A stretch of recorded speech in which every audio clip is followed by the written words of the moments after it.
Hello YouTube, this is Baseball Card Junkies TV, Titanic Taters right here. Tops 85401 here. And today we have a great video, at least we think it's a great video for you guys.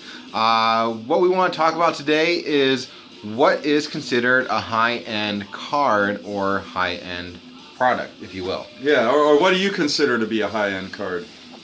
So Exactly. we got the idea for this because we keep seeing posts on Facebook and people like or like on YouTube and people talking about this is high end or that's high end, and some people will call a certain card a base card, and I'll sit there and look at it and be like, no, that's not a base card, that's high end. Yeah. So it seems like we all have different opinions on what is a high end card. Yeah, and that's not to say that some base cards can't be high end, right? Yeah, exactly. But kind of I'll start with my definition here. My definition of a high-end card can be something that is rare, something that has a high value, but it can also be person to person. A high-end card to one person might be something that they paid $25 for, whereas a high-end card to another person might be something that they paid $500 for. But technically, for me, things that are hard to find. Or old vintage or something like that. Nate? Well, what I think of as a high-end card, one is a tough card to find. Yeah. So I don't really determine book value because sometimes there are like inserts from the 90s that are really tough to find that you can pick up for $20, $30, but to me that's high-end because you might search for it for 20, 30 years. Or it could be a tough to find insert from the 90s that you end up paying $200, $300 for, but some people might look at it and be like, well, there's no autograph, there's no patch, it's not numbered to 10, This thing's numbered to like 99, and it's a card of a player. But trust me guys, there's a lot of high-end in that kind of product. Also with vintage, like big time Hall of Fame vintage players, it doesn't have to be a high grade vintage for me. It just has to be, there we go, Warren Spahn up in this Peace Dome. Hank Aaron. That's a nice. See, that's high end to me. Maybe not a near mint 7 card, but it's high end. There you go. Very nice. So that's some raw vintage that is kind of high end because you're still going to pay somewhat premium price for it, but it's also stuff that's kind of hard to find. Yeah. And I like pre-war vintage too. I don't collect a lot of it, but like something like this.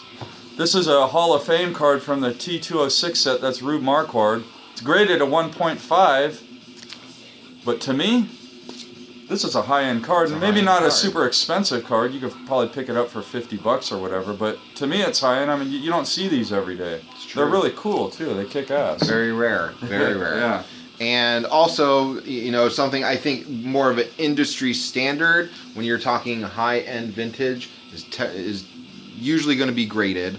Like here's an example. This is a 1968 Topps Harmon Killebrew that's a PSA 8. And I'm going to get a shout out to Giuseppe 1 because that's Eric's entry into your question. What is your oldest PSA 8 card? There you go. That's actually the best condition card that I have. That's a vintage card. But yeah, that would be high end just because it's a Hall of Famer, even though it's not like one of the most popular Hall of Famers. 500 home run club, 8. PSA 8. Hell yeah! Can't do much better than that. So high grade vintage, like I don't know, 60s and earlier, like a PSA 6 or PSA 7 and up.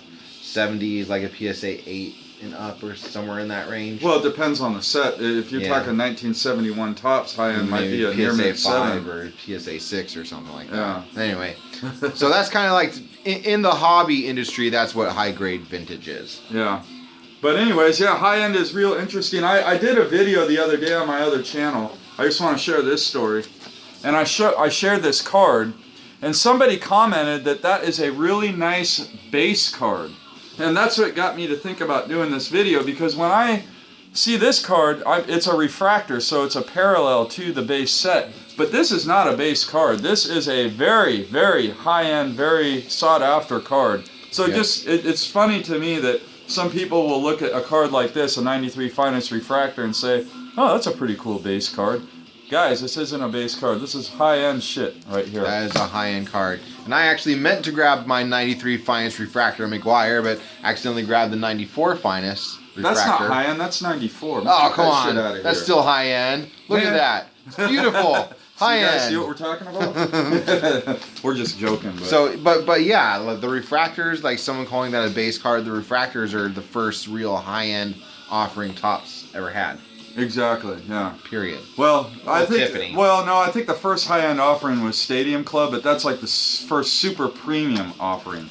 Yeah. Speaking of high-end Topps, here's a 85 Topps Tiffany Mark McGuire PSA 9. Topps traded bonds PSA 9. There you go.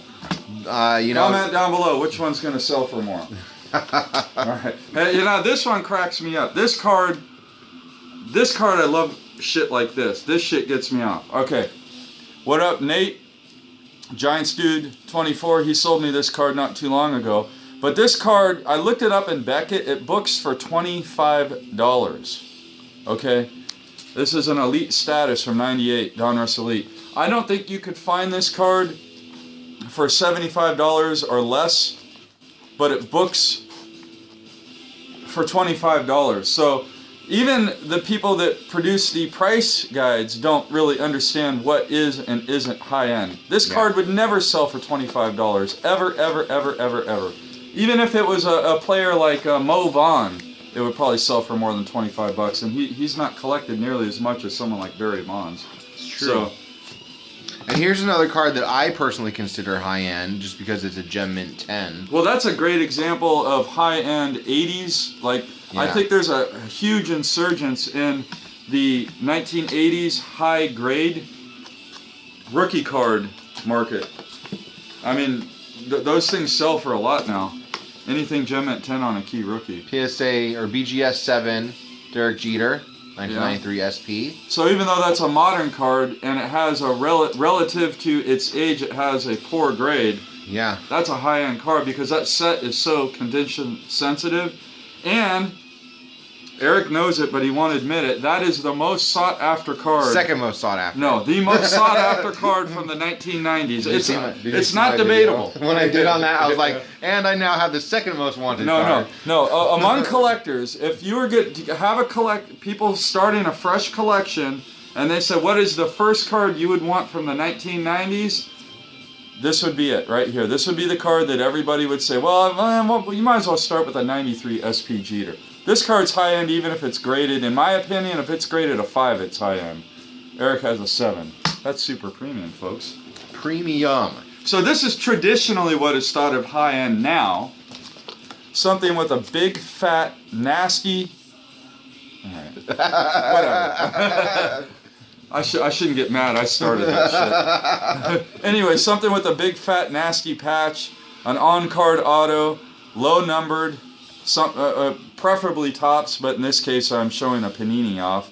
And I say that because Panini does not have logos. However, they have done a very fine job of masking the fact that they cannot show their logos. But this is what would be considered high-end now. Definitely tradition, like high-end now. I really like McGuire's autograph too, man. It's a pretty. He's got a neat autograph. Yeah. I like it. Him and Barry Bonds have two. Yeah, they both have ass kicker autographs. So Eric's got more high-end stuff to show off. I got more high-end. So again, we're gonna kind of go with more traditional high-end to start.